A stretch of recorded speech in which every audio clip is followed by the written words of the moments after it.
Hier ist alte Schule, die goldene Ära des Automobils.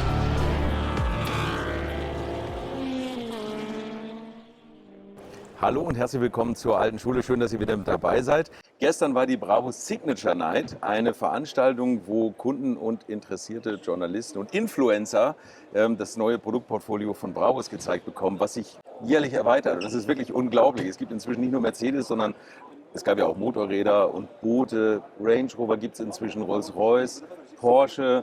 Aber bei mir steht einer, und das ist der Nachfolger von einem inzwischen wirklich Freund von mir, Uli Goffrey.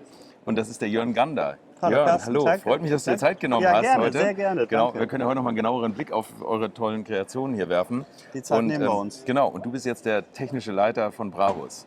Ja, im Sommer 21 durfte ich Uli Goffreys Nachfolger antreten. Ja. Ich sage immer nach 25 Jahren Ausbildung, also bei mir hat es ein bisschen länger gedauert, bis ich alles verstanden hatte, was der Uli mir so erklären wollte und musste. Und ja, seitdem darf ich das Thema verantworten, hatte große Fußstapfen, in die ich eintreten durfte, und ich versuche auszufüllen. Du versuchst sie auszufüllen und baust das ganze Produktportfolio ja noch ein bisschen aus. Genau. Wir müssen noch mal in Ruhe darüber reden. Wir haben uns schon mal verabredet zu einem kleinen Podcast, den wir vielleicht noch mal extra machen. Sehr Aber gerne. heute reden wir über ein spezielles Auto. Und das, also da schlägt mein Herz allein schon für die Karosserie. Und das ist der Rocket GTS. Genau. Wir sehen ihn hier im Hintergrund stehen. Ein fantastisches Auto. Wann ist bei euch die Idee gereift, ein eigenes Auto zu bauen? Ja, eigenes Auto fände ich ein bisschen anmaßend, weil wir natürlich eine technische Basis nehmen. Ich formuliere es immer gerne als diese Wiederaufnahme des Themas Coachbuilding. Ja. Es gibt ja für das Thema, oder gerade zu Beginn der Automobilgeschichte, war ja das Thema Fahrgestellhersteller und Karosseriehersteller immer schon von Haus aus getrennt. Ja. Daraus gibt es eine Tradition des Coachbuildings. Gerade italienischen berühmten Marken, Pininfarina, Bertone, Zagato haben viel solche Fahrzeuge gebaut, die eben eine andere Karosserie haben, eine technische Basis, aber als Basis eben genommen haben. Und insofern haben wir versucht, diese Idee neu aufzunehmen. GTS steht für Gran Turismo Shooting Brake. Das erkennt man, glaube ich, ganz gut. Technische Basis sind Mercedes AMG SL63 E-Performance. Okay, also ist ja schon mal eine Basis, die ein bisschen für Leistung spricht. Ja, die hat Performance, hat einen super modernen Antrieb. Mit dem P3-Hybrid, also wirklich eine tolle Basis. Das ist ein Hybrid? Ja, Okay, genau. alles klar. Was habt ihr an Leistung? Wir haben eine Systemleistung von 1000 PS. Was man braucht, oder? Vierstellig ist gut. Absolut, Ne? Also völlig ist okay. auch eine gewisse Erwartungshaltung beim Kunden, ob die dann immer so sein muss, ist auch eine andere Frage. Aber das ist natürlich eine lukrative, interessante Zahl, die auch von der Performance da ist. Noch interessanter ist das Systemdrehmoment von 1820 Newtonmeter.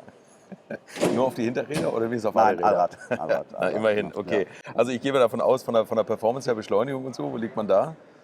Jetzt ist schon eine gute durchgemessen? Frage. Ja, Aha. es gibt ein Datenblatt und jetzt bin ich nicht sattelfest. Wir blenden das ein. Nee, alles gut, Nein, bevor du falsche Zahlen sagst. 2,8 glaube ich von 0 auf 100. Ja. Die musste ich jetzt in der Tat nachsehen. Hör mal, wie schlecht ich Ja, vorbereitet okay. bin. Aber ich habe gerade als Podcast India Erbacher gehabt, 0,6 auf 100. Also da habt ihr noch ein bisschen Luft nach oben. Da haben wir ganz viel Luft nach oben. Lust nach oben. Lust Also, auf. freuen wir uns drauf. Ja. Genau. Lass uns mal ein bisschen über das Auto reden. Also, ihr habt die Basis, den SL, genommen. Das Auto ist komplett aus Carbon, oder? Es ist komplett Carbon, Exterieur, alle Karosserieteile sind aus Carbon. Ich glaube immer am einfachsten ist es zu beschreiben, was wir sozusagen vom Basisauto beibehalten und übernommen haben. Das sind die vorderen Scheinwerfer, das sind die Rückleuchten, das ist die Windschutzscheibe, die Außenspiegelgehäuse, also die Außenspiegel selber und die Türgriffe. Na gut, Alles schon. andere ist neue Frontschürze, neue Motorhaube, neue Kotflügel, die ganzen Seitenwände, überhaupt das Dach aufzubauen mit der Dachkontur. SL ist ja ein Roadster, ist ein Cabrio eigentlich. Haben wir eben eine entsprechende Dachstruktur schaffen müssen. Die Heckklappe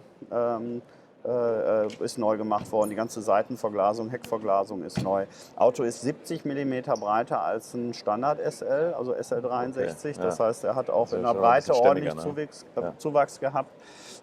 Und ich sag mal, das Besondere ist halt nicht nur alles in Kohlefaser, sondern halt auch alles in Sichtkohlefaser ausgeführt, sodass man wirklich schön die Fasern sieht, das Material richtig zur Geltung kommt. Und das ist eben das ist nochmal die zweite Schwierigkeit, weil der optische Anspruch an so eine Echtkohlefaserstruktur ist natürlich enorm hoch. Ne? Guten Morgen. Das ist anders, ein bisschen anders als im Motorsport, wo Carbon einfach nur einen Zweck erfüllt. Bei euch hat es ja tatsächlich immer einen ästhetischen Grund. Für uns ist Kohlefaser, ich sag mal, als neben einem ästhetischen Produkt und technischen Produkt immer ein ganz wichtiges Thema. Hat aber auch das Vorteil, dass wir damit in dem Bereich, und wir reden ja hier von einer Serie von voraussichtlich 25 Fahrzeugen, Ja, okay, die wir ja. über die Zeit bauen können, also so bis 26 rein wollen wir das Projekt laufen haben. Auch, ich sag mal, Materialität haben, die hochwertig ist, die technisch alles kann, was man braucht, aber auch in dem Business Case darzustellen ist, bezüglich Werkzeugkosten, Aufwendungen und so weiter. Wenn man sowas zum Beispiel jetzt alles in Blech machen würde und Alu, wären das ganz andere, relativ hohe Werkzeugkosten. Und so Eimerkosten mit einem Teiler 25 wären dann schon immer zu einer ziemlichen Hypothek für so ein Projekt und für so ein Auto im Business Case. Ja, das stimmt. Ja. 25 Stück, hast du jetzt schon Ja. gesagt. Gestern war Weltpremiere. Was ist denn, also ich kann das jetzt tatsächlich bestellen und bekomme das wann? Du kannst das bestellen.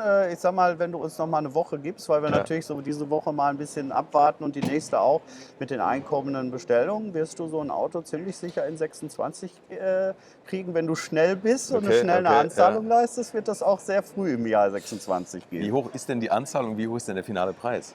Das Auto kostet exklusive Mehrwertsteuer 790.000 Euro, also und 940.000 Euro mit Steuer. Okay. Mit den 1000 PS. Das mit Gespräch ist an dieser Vollcarbon. Stelle beendet für mich. Nein, und Innenraum kann ich frei konfigurieren. Du Also kannst alles Leder-Ding, konfigurieren. genau, das ist ja so dieses Exklusive. Und ehrlich gesagt, mich freut das total. Und ich meine, dafür steht ihr ja eh schon immer, dieses Coachbild-Thema. Ne? Also ich meine, ihr macht natürlich exklusivste Innenräume. Und ich bin hier auch schon rumgelaufen. Und das Leder, was ihr verarbeitet, ist fantastisch. Und Anbauteile, ja, gut und schön, aber mal eine ganz eigene Karosserie zu entwickeln, das ist schon, glaube ich, nochmal ein anderer Anspruch, oder? Ja, absolut. Das ist jetzt für uns ja auch dieses Thema, wo wir uns jetzt weiterentwickeln wollen. Wir glauben, dass diese alte, traditionelle Idee des Coachbildungs eine interessante Geschichte ist. Wir haben ja auch schon solche Produkte. Also ich sag mal, der XLP, also die Pickup-Variante mit Portalachsen auf Basis des Mercedes-Benz G-Modell, aber auch der 6x6, am Ende sind das Coachbuilding-Projekte. Extremes Beispiel ist der Brabus Crawler, der mit einem Gitterrahmen zum Beispiel in meiner Wahrnehmung eigentlich schon fast eher an einem eigenen Auto ist, weil wir ja da Antrieb, Fahrwerk in der Basis zwar vom G nehmen, aber das Chassis selber, der Gitterrahmen, ist ja eine komplette neue Eigenentwicklung. Das sind alles so evolutionäre Schritte, die, ich sag mal, uns als Organisation gerade aus dem Thema Forschung und Entwicklung dazu ertüchtigen können, sowas konsequenter zu tun. Ich glaube, wir versuchen Schritt für Schritt unsere eigenen Grenzen eben aufzuweiten. Und das ist auch wieder ein wichtiger Schritt. Es ist ja auch, ich sag mal, ein Thema, wo man bezüglich Konstruktion, du hast zum Beispiel das Thema der Faserverlauf-Ausrichtung bei dem Auto angesprochen und wie gut das zueinander passt. Haben wir auch zum Beispiel eine neue Software gekauft im Rahmen der Entwicklung, die eigentlich aus einem ganz anderen Bereich, nämlich aus dem Textilbereich kommt, wo wir die Orientierung der Kohlefasermatten in so einer 3D-Kontur, also zum Beispiel in so einem Seitenteil, eben simulieren können. Und diese Simulation ermöglicht es natürlich dann, die Ausrichtung gut festzulegen und im nächsten Schritt natürlich diese festgelegte Auslegung dann über die Werkzeuge und Orientierungshilfen. Wir arbeiten zum Beispiel teilweise sogar mit Lasern, die den Werkern helfen sollen oder helfen, wie sie die Kohlefasermatte dann ins Werkzeug einlegen. Das sind alles so kleine Technologieschritte, die uns dann eben, ich sag mal, weiter nochmal in dieses Thema Coachbuilding eintauchen lassen und hoffentlich nochmal ein paar spannende Projekte hervorbringen. Wahnsinn. Das Design, habt ihr das in-house gemacht? Oder Ist habt ihr immer da- in-house. Alles Ist immer in-house. Da ist sicherlich auch sehr lobend unser Designchef Andreas Heinemann zu nennen, der da im Wesentlichen sozusagen die Richtung vorgibt, die Linie vorgibt.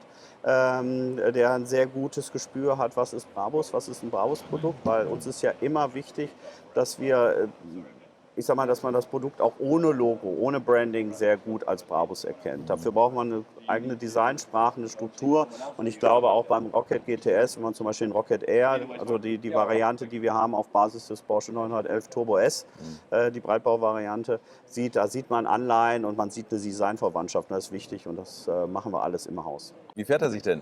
Seid ihr Er fährt gut, er fährt wirklich, es ist halt eigentlich ein sehr großer Reise GT. Ja, Ja, okay. Ist auch ein sehr- 2+2-Sitzer, ne? 2+2, weil natürlich wirklich ja, 2+2, aber ich sag mal, mit 1,75 Meter sitzt du wirklich gut drin. Also musst du nicht mit schrägem Kopf reinmachen, weil wir das in der Dach-Innenverkleidung auch entsprechend vorgesehen haben. Ist wirklich ein Auto, wo du auch sagen kannst, mit Frau, Gepäck, schöne Woche nach Italien, komfortabel reisen, Spaß haben zwischendrin, die üppige Leistung, das üppige Drehmoment genießen, sehr souverän und wirklich schnell. Das typische Brabus-Paket. Super. Vielen Dank für die Ich danke Infos. dir. Ich freue mich auf unseren Podcast. Ja, Wir hören schauen wir, gerne dass wir das schnell hinkriegen. Alles klar. Freue mich drauf. Danke, Bis ne? bald. Viel Erfolg. Tschüss. Infos, Bilder und alles Wissenswerte unter der Internetadresse www.alte-schule-podcast.de